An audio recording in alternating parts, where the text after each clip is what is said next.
ஜாதிக்கெல்லாம் நான் செய்ய மாட்டேன்னு சொல்லி நீங்க தான் சொல்லியிருக்காங்க. நான் தான் ரேஷன் கட்டி கொடுத்துருக்கேன். நான் தான் பைசா கெட்டது சொல்லுங்க. கெட்டது சொல்லுங்க.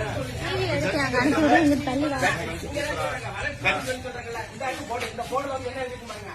கல்லுப்பட்டி கிராம ஆயுத நாடு போட்டிருக்கேன். நீங்க தான் சொல்லியிருக்கீங்க. உங்களால தான் சொல்லியிருக்காரு. ஜாதின்னு சொல்லி எதுவுமே வரக்கூடாதுன்னு சொல்லியிருக்காரு. கடைசி எப்படி உங்களுக்கு தெரியாம வந்துச்சு? ஜாதி பேரை சொல்லி வரதா இருந்தா உள்ள வராதீங்க, தயவு செஞ்சு வர வேண்டாம். ஜாதி பேரை சொல்லி உள்ள வரதா இருந்தா தயவு செஞ்சு வராதீங்க, ஓட்டு கேட்டா வராதீங்க.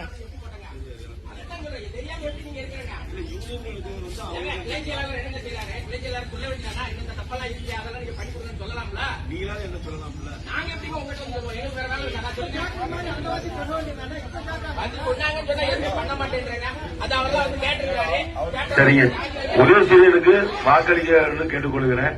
நாங்க எதோ குறைந்தாலும் நாங்க சரி பண்ணிக்கிறோம், நாங்க வேண்டாம்னு சொல்லல. நீங்க எதுனாலும் இல்ல, எல்லா தெருவிலுமே கல்லு பதிக்கல இருந்து எல்லாமே பதிச்சு கொடுத்துருக்கோம், எந்த குறையும் வைக்கல.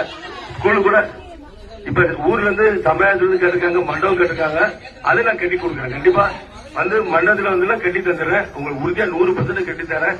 ஐயா நீங்க சொல்றதை நான் செஞ்சு கொடுக்குறேன், மாட்டேன்னு சொல்லல. சொல்லுங்க, கேளுங்கம்மா. சரிங்கம்மா. நான் இப்ப உடனே பஞ்சாயத்து தலைவர் வர சொல்லி நான் கிழக்கு வர சொல்லி பார்க்க சொல்றேன். கல்யாண மண்டபத்துக்கு ஏற்கனவே ஊருந்து கொடுத்துருக்காங்க, 11 ஆளுங்க வாங்கி தர சொல்லியிருக்கேன். எலெக்ஷன் முடியும் நான் செஞ்சு கொடுத்துறேம்மா. ஆமா, நான் செஞ்சு கொடுத்துறேம்மா. எலெக்ஷன் முடியும் நான் கண்டிப்பா செஞ்சு கொடுத்துறேம்மா, உறுதியா செஞ்சு கொடுத்துறேம்மா. எதுனாலும் என்ன வந்து அவர் தம்பி பாக்காரு, நாட்டாம் பாக்காரு, சிவா வந்து பாக்குறாங்க. நீ கேளுங்க, செஞ்சு கொடுத்துறேம்மா, உறுதியா செஞ்சு கொடுத்துறேம்மா.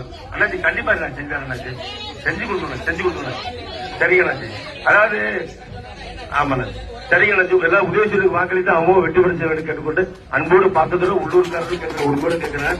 எது குறைந்தாலும் செஞ்சு கொடுத்துருங்க. சரிங்க, நன்றிங்க.